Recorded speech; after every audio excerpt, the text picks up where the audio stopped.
పద్ధతి పెట్టారు. సార్ అలాగే కొన్ని వైన్ షాపులు ఇచ్చారు సార్ అన్ని చోట్ల. అంటే ప్రతి పల్లెలో కూడా ఒక 4-5 చొప్పున ఈ బెల్ట్ షాపులు పర్మిషన్ ఇచ్చారు సార్.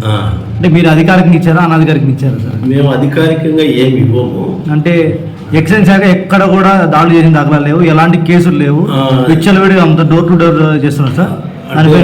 ఎక్సైజ్ శాఖ 16/10/2024 నుంచి 125 కేసులు పెట్టి దాదాపు 200 మందిని అరెస్ట్ చేశారు మన జిల్లాలో. ఫిగర్స్ ఉన్నాయి సార్. ఎక్కడ కూడా మీడియాకి సమాచారం కానీ లేదు, ఎలాంటి ఇప్పటి నుంచి రిజర్వేషన్ కూడా సార్. ఆ షాపులు కూడా పేరైతే ఉంటుంది కానీ మిగతా బినామీలంతా వేరే వాళ్ళు వచ్చి చేరిపి ఆ షాపులను జనరల్ వాళ్ళు వేరే వాళ్ళు జాయిన్ అయినారు. అంటే గవర్నమెంట్ ఉద్దేశంగా పక్కదారి పడుతుంది కదా. అంటే రూల్స్ ప్రకారం మనం ఇచ్చాము. ఆ బిహైండ్ పెట్టుబడిదారులు ఎవరున్నారనేది అది మనకు తెలియని విషయం. ఏమయ్యా నువ్వు ఉన్నావు అంటే ఫ్రెండ్లీగా వచ్చినావు అంటారు సార్. బయట కానీ మందు పట్టుబడితే దాని లైసెన్స్ చేస్తాము, రద్దు చేస్తాము, అలాగే షాప్ కూడా క్యాన్సిల్ చేస్తామన్నారు. అలాంటి ఏమీ లేవు అసలు. ఒక్కసారి కానీ బయటపడితే ఒకవేళ వీళ్ళు మద్యం బయట తీసుకెళ్ళి అమ్మినా కూడా. కానీ షాప్ ఓనర్లే వెహికల్స్ పెట్టి పల్లెలు కూడా డిస్పోజ్ చేస్తారు. అవి ఏదన్నా ఉంటే సమాచారం ఇవ్వండి, ఆ వెహికల్ పట్టుకొని సీజ్ చేసేస్తారు. షాప్ నుంచి ఉదయం 6:30కే షాపులు తెరిచి అమ్ముతాం.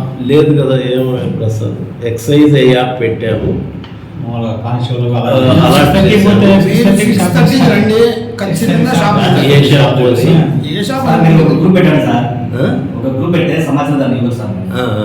ఒక షాప్ అని లేదు సార్, 1-2 తప్పిస్తే మిగతా అన్ని షాపులలో ఇక్కడ రాయచూర్ టౌన్లోనే. సార్ ఇప్పుడు ఈ బెల్ట్ షాపుల పైన మీరు చర్యలు తీసుకుంటున్నా అంటున్నారా, లేదంటే ఇది అట్లే కొనసాగుతుంది అంటారా మీ దృష్టిలో?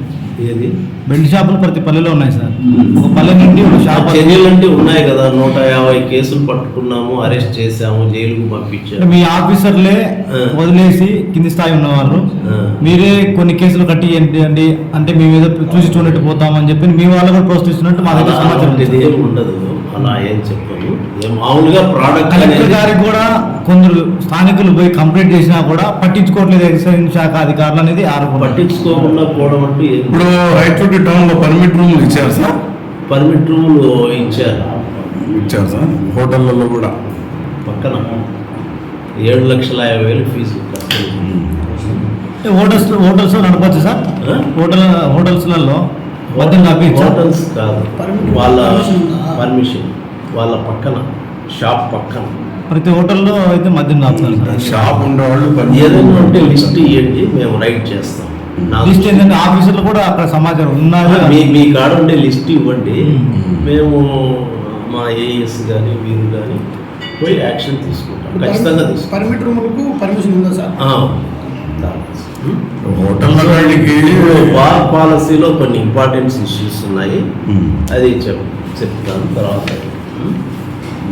ఇప్పుడు దరఖాస్తు విధానంలో కూడా చాలా తేడా ఉంది. గతంలో 10 లక్షల వరకు అప్లికేషన్ ఫీజు ఉన్నది, ఇప్పుడు కేవలం 5 లక్షలే. అది ఇంపార్టెంట్. గతంలో బారు అప్లై చేసుకునేలాక హోటల్ ఉండాలి వానికి, ఇప్పుడు హోటల్ కూడా ఉండాల్సిన పని లేదు. కామన్ మ్యాన్ కూడా అప్లై చేసుకోవచ్చు. లైసెన్స్ ఒకవేళ తగ్గితే ఒక 15 రోజుల్లో హోటల్ కూడా ఏర్పాటు చేసుకోవచ్చు. కేటాయింపు విధానం గతంలో 2022-25 పాలసీలో